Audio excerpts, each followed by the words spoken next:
L-eks deputat Laburista Marlin Farrugia akkużat lill Partit Laburista b'nuqqas ta' demokrazija fil-mod kif jopera, anzi li qeret id-demokrazija fiħdanu u tikkummenta kif jista' jkun li partit li qeret id-demokrazija fiħdanu jikkonvinċi n-nies li se jmexxi l-pajjiż b'demokrazija.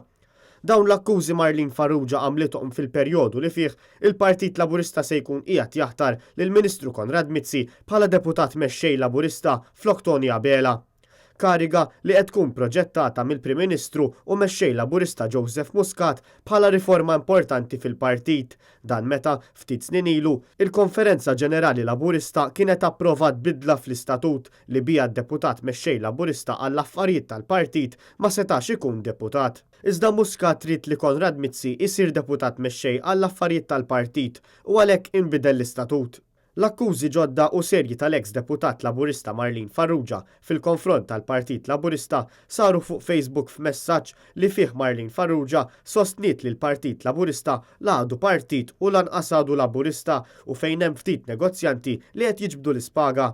Il-Partit Laburista bih ruħu sostniet Marlin Farrugia. L-eks deputat Laburista Marlin Farrugia għamlet referenza għall-attakki li l-Partit Laburista kien jagħmel kontra l-Gvern Nazzjonalista u sostniet li f'kull każ il-Gvern Laburista qiegħed jagħmel għar.